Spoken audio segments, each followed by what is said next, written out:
un périple que je qualifie parfois de demi-enfant caché, puisque je suis né en 1942, arrivant au Portugal dans le ventre de ma mère.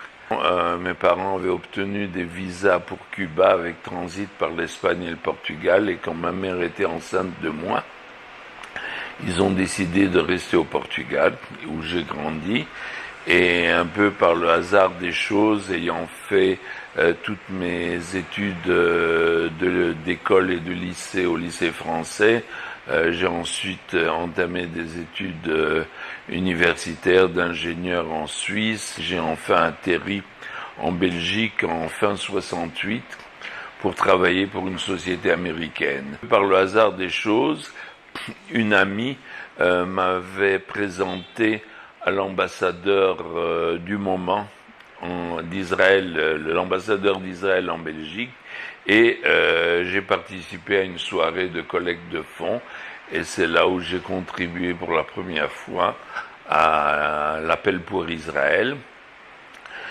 Quand j'ai fait connaissance avec mon épouse, elle m'a immédiatement embobiné, et je me suis laissé faire, bien sûr, pour participer dans un groupe appelé le Young Leadership, qui est le département jeune, appelons-le comme ça, de l'appel pour Israël. Par la suite, je suis devenu président de campagne.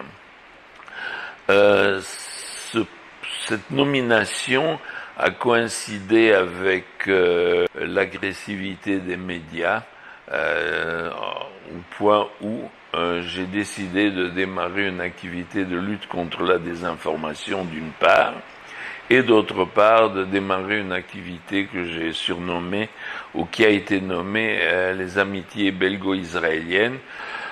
Toute cette activité a bien sûr alimenté mon désir permanent de m'installer en Israël. Le dernier coup de pouce a été la décision inattendue de notre fille unique, de elle-même faire son alia, chose qu'elle a concrétisée en octobre 2011.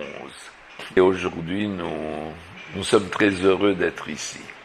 Alors, citoyen israélien veut dire aussi essayer de faire quelque chose pour Israël. J'ai eu la chance de pouvoir entamer une activité du fait que j'ai été nommé conseiller en développement économique à l'ambassade de Belgique. Et donc ça m'a permis aussi, dès le premier jour, de tisser des relations économiques entre des milieux d'affaires et des milieux académiques belges avec leurs équivalents en Israël. Et ceci me permet aussi, bien sûr, de faire quelque chose en tant que citoyen, nouveau citoyen israélien.